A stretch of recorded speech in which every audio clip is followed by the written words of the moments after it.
On m'avait préparé un discours de 45 pages, je vais vous l'épargner, et vous dire combien on est heureux avec Laurence d'être avec vous, de vous remercier de cette invitation par la Fédération, saluer l'ensemble des acteurs du logement. Il y a les promoteurs, les aménageurs, celles et ceux qui œuvrent pour l'accompagnement des futurs acquéreurs, futurs locataires, bref, tout cet écosystème autour du logement.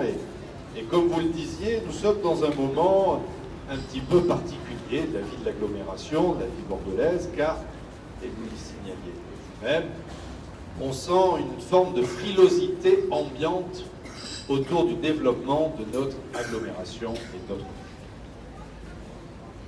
Nos concitoyens résident, vivent sur la métropole, nous expriment depuis maintenant quelques semaines une inquiétude. Vous avez traduit ça par cette idée qu'il ne faudrait plus de logement, en tout cas qu'eux-mêmes ne souhaiteraient plus de logement. Je le traduis différemment.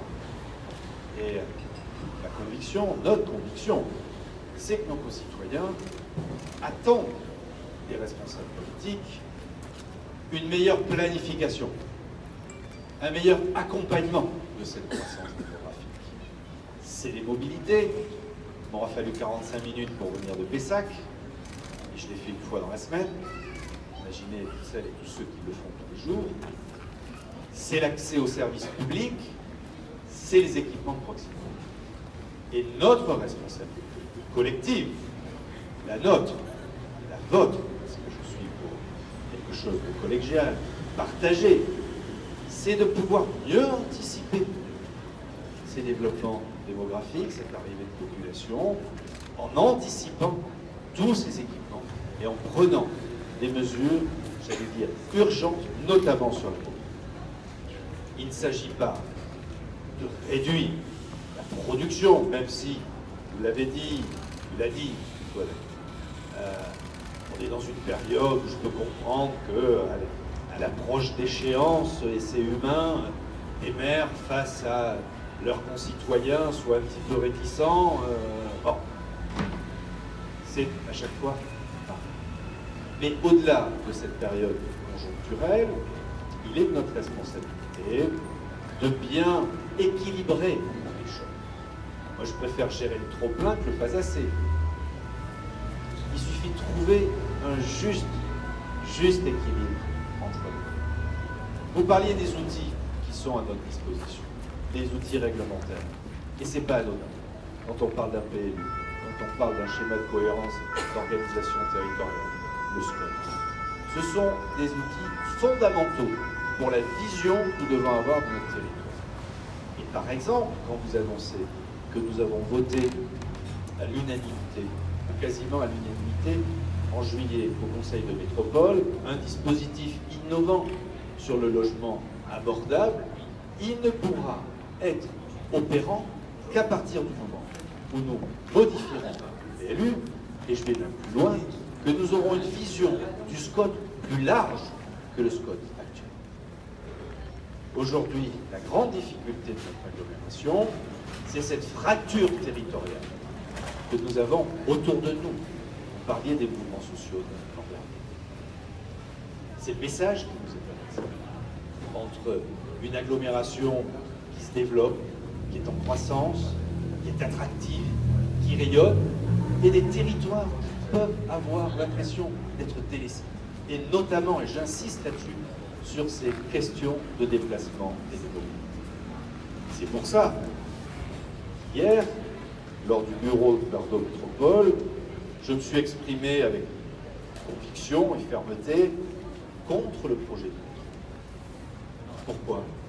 Parce que je considère qu'avec les financements nécessaires au métro, nous devons appliquer dès maintenant des politiques sur un meilleur maillage de nos transports communs, une plus grande adaptation de la ville aux pratiques nouvelles que sont les déplacements doux, et quelle est la place de la voiture dans l'agglomération.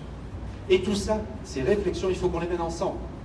Vous, les professionnels, nous, les acteurs publics. Je suis pour quelque chose de partagé. On doit converger harmoniser et ses objectifs et les outils que l'on doit mettre. Tout ça passe par une meilleure coordination des ambitions. Et plutôt que de vous livrer quelques chiffres et objectifs chiffrés, je préfère parler de stratégie. Et la stratégie, je pense qu'elle peut être convergente. On a besoin de logement. On a besoin de logement. On a besoin de logement de qualité, vous savez faire. Et je pense que là-dessus, Bordeaux, quand on parle de l'attractivité, du rayonnement, c'est aussi cette qualité d'aménagement, d'urbanisme, d'architecture, de conception que nous mettons en avant. C'est un succès. C'est un succès. Mais nous devons maintenant aussi réfléchir à ce meilleur équilibre territorial. Ville-centre, à bord, hors agglomération. Et tout ça, et moi je compte sur vous pour qu'avec votre professionnalisme, on puisse ouvrir un certain nombre de discussions pour faire un peu de planification. J'ai toujours pensé que ce qui manquait dans ce beau pays qu'est la France, c'est de la planification. Nous avons abandonné en 2014 un outil extraordinaire qui s'appelait la data. Moi, je veux une data d'agglomération, départementale, où on puisse ensemble envisager les 10 ans, les 15 ans, les 20 ans, se fixer un horizon. On a un sujet qui aujourd'hui préoccupe beaucoup de nos concitoyens, c'est le prix d'accession. Vous l'avez signalé. Quels sont les outils de demain qui nous permettront non pas d'encadrer les prix, moi je ne suis pas pour les économies centralisées, sous tutelle ou administrées, mais quand même se fixer un certain nombre de seuils, car aujourd'hui, et vous l'avez signalé, comment, avec un revenu médian sur l'agglomération d'à peu près 1800 €, on peut faire avec des prix de sortie de livraison neuf sur Bordeaux, en tout cas, de 4700 €. Je rappelle, pour faire un peu d'histoire, qu'il y a encore 10 ans, le prix moyen au mètre carré du neuf sur la ville de Bordeaux était de 2700 €. Les salaires et le pouvoir d'achat n'a pas augmenté dans les mêmes proportions. Donc il s'agit de trouver intelligemment les façons, on en a parlé tout à l'heure sur un ou deux stands, d'envisager ce qu'a été cette expérimentation, il faut voir ce que ça donne, des volumes capables. Qu'est-ce qu'on peut faire en termes de prix de sortie? Sur le foncier, on doit être plus à vos côtés. Et là, si j'ai un message à vous adresser collectif, cette surenchère que vous menez les uns et les autres pour obtenir du foncier, on se tire une balle dans le pied. On se tire une balle dans le pied. Alors je comprends qu'il y ait une motivation à obtenir du foncier pour construire sur Bordeaux. C'est humain, c'est naturel, mais attention à la surchauffe, et vous l'avez dit. C'est un élément essentiel de la politique d'habitat que nous devons adopter par les. Autre sujet essentiel, quelle est la place de la nature que l'on fait en ville? Nous avons, là je parlerai en tant que maire de Bordeaux, l'agglomération j'en parlerai plus tard. En tant que maire de Bordeaux, nous avons une ville de pierre, minérale, où, quand à la fin des années 90, et Jean Chaban-Delmas et Alain Juppé, quand il a été élu maire, ont piétonnisé le centre-ville. Et ça s'est traduit par un espace public qui a été minéralisé. Comment, aujourd'hui, on libère un peu plus d'espace public pour remettre de la végétalisation, de la nature? Ce qui va nous amener à quoi? À peut-être plus de densité. Moi, je ne suis pas contre la densité en centre-ville. Et je vais même aller plus loin.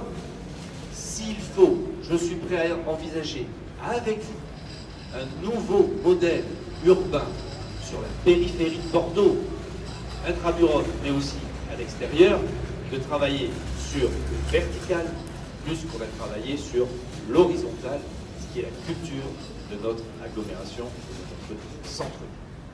Voilà, j'ai été sûrement trop long, ça m'a fait plaisir de vous dire tout ça. Et par ailleurs, c'est important qu'on puisse travailler ensemble. Parce que le logement, c'est vraiment l'épicentre de la vie d'un homme et d'une femme. sans logement, sans production de logement, sans qualité de logement, on ne peut pas avoir un équilibre humain et sociétal dans notre vie. C'est fondamental. Et donc, moi, le message que je veux vous adresser, la plus collectivement, par le biais de la fédération, c'est qu'on se mette très rapidement autour d'une table pour travailler ensemble sur les enjeux de demain. Qualité de construction, quelles sont les nouvelles pratiques sur les déplacements d'eau. Moi, je dis comme ça, à terme, je ne vous demanderai pas, plutôt que d'avoir X places de stationnement par logement, je vais peut-être vous demander de réserver X places pour de l'autopartage. Pour de l'autopartage.